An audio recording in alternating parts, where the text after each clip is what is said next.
BPL শুরু হতে আর খুব বেশি দিন বাকি নেই। 30 ডিসেম্বর থেকে শুরু হবে বিপিএল। কিন্তু একটা জিনিসটি খেয়াল করে দেখেছেন যে এবারের বিপিএল কে ঘিরে বাংলাদেশের সমর্থকদের মধ্যে ওই রকম কোনো উন্মাদনা বা হাইপ সেটা কিন্তু দেখা যাচ্ছে না। এর পেছনে বিভিন্ন কারণ থাকতে পারে। আহ, কেন আসলে এবারের বিপিএল কে ঘিরে উন্মাদনা বা হাইপ নেই সেটা আপনারা কমেন্ট করে আমাকে জানাতে পারেন। বাট আমার যে অবজারভেশন, আমার কাছে মনে হয়েছে এবারের বিপিএল কে ঘিরে বাংলাদেশের মানুষের আগ্রহ কম থাকার প্রথম ও প্রধান কারণ সেটা হচ্ছে আমাদের দুই স্থানীয় মানে দেশীয় দুই লোকাল হিরো সাকিব আল হাসান এবং মাশরাফি বিন মুর্তজার অনুপস্থিতি। অর্থাৎ এটা কিন্তু এক প্রকার নিশ্চিত যে এবারের বিপিএল এ সাকিব এবং মাশরাফির খেলার কোনো সম্ভাবনা নাই। সাকিবের চট্টগ্রামের হয়ে খেলার কথা ছিল, আর মাশরাফির সিলেটের হয়ে খেলার কথা ছিল। কিন্তু যেহেতু সাকিব এবং মাশরাফি তারা আওয়ামী লীগের হয়ে রাজনীতির সঙ্গে সম্পৃক্ত ছিলেন, আওয়ামী লীগের সাংসদ, তো এই কারণে গত 5 আগস্ট আওয়ামী লীগ সরকারের পতন হওয়ার পরে আসলে দেশের একটা অংশ যারা ক্রিকেট সমর্থক তারা কিন্তু চান না সাকিব এবং মাশরাফি ক্রিকেট আর খেলুক, এবং তাদের বিরুদ্ধে কিন্তু মামলাও আছে। যাক, সেগুলা ব্যাপারটা আলাদা।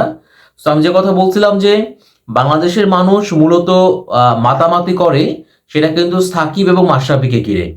যদি আমি বাংলাদেশের ক্রিকেটের প্রেক্ষাপটে অবশ্যই বলতে হবে যে আমাদের পঞ্চ যে পাণ্ডব সাকিব, মাশরাফি, তামিম, মুশফিক, মাহমুদুল্লাহ, তাদের যে পরিমাণ ফ্যান বেজ আছে সেটা কিন্তু অন্য কোনো ক্রিকেটারের নেই। আবার যদি এই পঞ্চ পাণ্ডবের মধ্যে আমি তুলনা করি তাহলে পারে বলতে হবে সাকিব আল হাসান, মাশরাফি বিন মুর্তজা এবং তামিম ইকবাল তারা কিন্তু প্রায় সমান সমান টক্কর দিয়ে থাকেন। যদিও যদি আপনি সোশ্যাল প্ল্যাটফর্ম ফলো করেন তাহলে পারে দেখবেন যে সবচেয়ে বেশি ফলোয়ার কিন্তু সাকিবের। প্রায় 15 মিলিয়ন মানুষ সাকিবকে ফেসবুকে ফলো করেন। মাশরাফির সমর্থক আছেন 9 মিলিয়ন। এখন আমরা গত যে আসর ছিল বিপিএল এর সেটাও কিন্তু দেখেছি যে মানুষজন মাঠে গিয়েছেন সাকিব এবং তামিমের লড়াই দেখার জন্য। আবার একটা অংশ আছে যারা কিন্তু মাশরাফির খেলা দেখতে চান।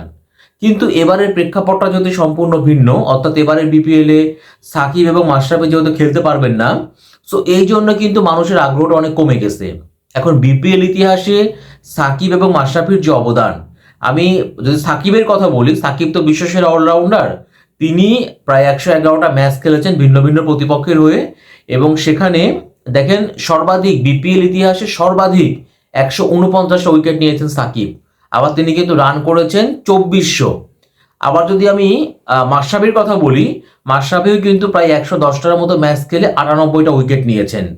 হ্যাঁ, সো তাদের যে ফ্যান বেস থাকে তারা তো সাকিব এবং মাশরাফিকে মিস করছেন। এখন তারা মূলত মাঠে যেতেন বা খেলা খেলা খেলা নিয়ে এরকম হাইপ তুলতেন, লেখালেখি করতেন, সেটা কিন্তু সাকিব এবং মাশরাফিকে ঘিরে।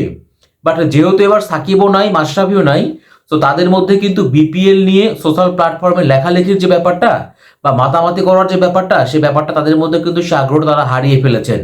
তারা কিন্তু বিপিএল এর আগ্রহ পাচ্ছেন না। আবার দ্বিতীয় যে কারণটা মনে হয়েছে সেটা হচ্ছে যে এবারের বিপিএল এ কিন্তু ওই রকম বিদেশি বড় মাপের কোনো ক্রিকেটার নাই। মানে আপনি যদি বিপিএল এর প্রথম 4 থেকে 5টা আসর দেখেন তাহলে পরে দেখবেন ক্রিস গেইল থেকে শুরু করে Shahid Afridi, David Miller, AB de Villiers, অনেক বড় বড় নাম কিন্তু বিপিএল খেলেছেন। আন্ড্রে রাসেল, ডোয়াইন ব্রাভো, মানে অনেক বড় বড় নাম ছিল। কিন্তু 24 সালের যে বিপিএলটা, যেহেতু 30 ডিসেম্বর থেকে শুরু হচ্ছে তাই আমি 24 সালেরই বললাম, এই 24 সালের যে বিপিএলটা আপনি ফলো করে দেখেন, এবারের বিপিএলেও কিন্তু ওই রকম বিদেশি বড় কোনো খেলোয়াড় নাই বললেই চলে। তাহলে পারে যেখানে আমাদের লোকাল হিরো দেশীয় ক্রিকেটারদের মধ্যে সবচেয়ে বড় তারকা সাকিব নাই, মাশরাফি নাই, আবার বিদেশি ওইরকম বড় মাপের কোনো নামও নাই, তাহলে পারে এই বিপিএল কে নিয়ে মানুষ কেন উন্মাদনায় মাতবে বা কেন হাইপ তুলবে?